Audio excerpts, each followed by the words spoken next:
so many of us are aimless. Yeah. It's like we're like, why do I feel aimless? People ask me that all the time. Like, man, I feel so aimless. Yeah, I don't know what to do. Well, you know? okay, so two things happen when you're aimless. Okay, so the first is you get anxious. And the reason you get anxious is because anxiety computes aimlessness. So if you drop someone in the middle of a desert, the reason they're anxious is because it's not because they don't know which way to go. It's because there are way too many places to go, right? Every direction. And that's aimlessness, is like every direction beckons. That's way too complicated. And your brain literally signals that with anxiety. Okay, so aimlessness and anxiety are the same thing, but it's worse. Your brain is set up to produce positive emotion. Literally, this is what the positive emotion system does. It computes decrease between you and a goal.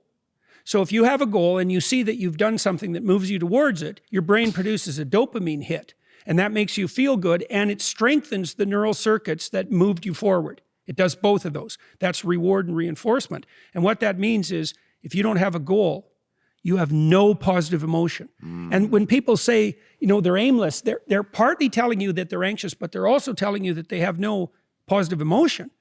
So then you say, well, what sort of goal should you have? Because that's the next question, right?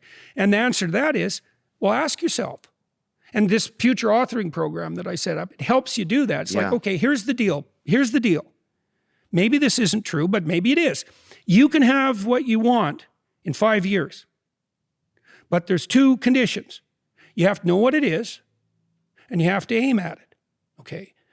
Okay, so let's say you're willing to play that game. Might be wrong, because who knows, you're going to get run over by a bus tomorrow, but you know, you're going to play the game. Okay, now the next step is, all right, you probably want to have an intimate relationship. Now maybe not, but probably, but assuming you do, imagine, pretend like you're a kid. You get to have an intimate relationship. What does it look like? What does it look like when your wife greets you when you come home from work? What does your sex life look like, right? What do you do for entertainment? How do you treat each other? You need a fantasy, just like a little kid playing house, right? Figure out what you want. Write it down. Figure out what you could do to start moving towards that, okay? Do that with your family relationships. Do that with your friendships. Do that with your career. Do that with your education. Think about your misuse of alcohol and drugs and other things that might drag you down. If you want to drink, it's like, you want to be a bumbling Barney Gumble idiot? Like, you want to drink? Okay, what do you mean by that exactly? How often? How much is too much? How are you going to constrain that, and why?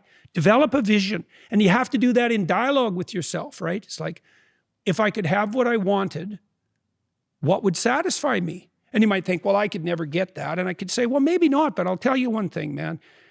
You can move towards it. And I know that everyone who knows the underlying neuroscience knows this.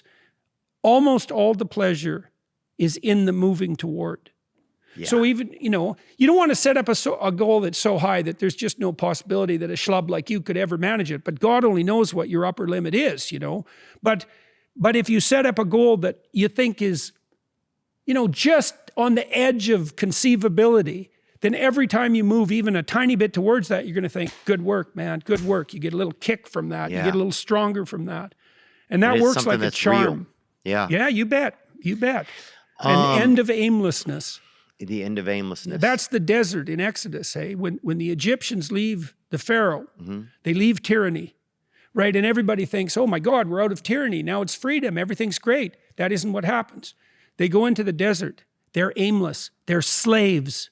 They have no capacity for self-governance. They have no vision of their own. They leave the tyranny, and now they're somewhere worse. They're out in the aimless desert. And part of the reason people like tyranny, even their own, is because they don't want to be aimless in the desert. It's why some people go back to prison.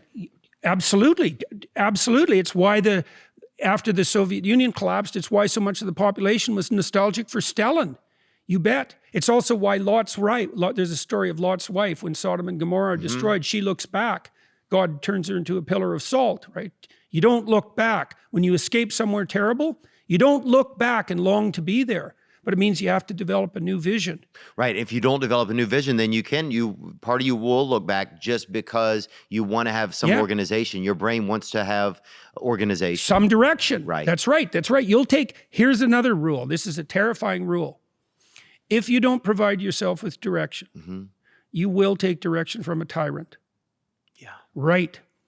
Right. So, and you might say, well, why should I take responsibility? You asked that, you know, it's like, I'm afraid of my own goals because of the responsibility. It's like, well, you're either going to be responsible to yourself, or you're going to be responsible to a tyrant, or you're going to be absolutely lost. That's your option set. Yeah. Right. That's it. Yeah, pick one: tyranny, slavery, or something approximating visionary self-determination.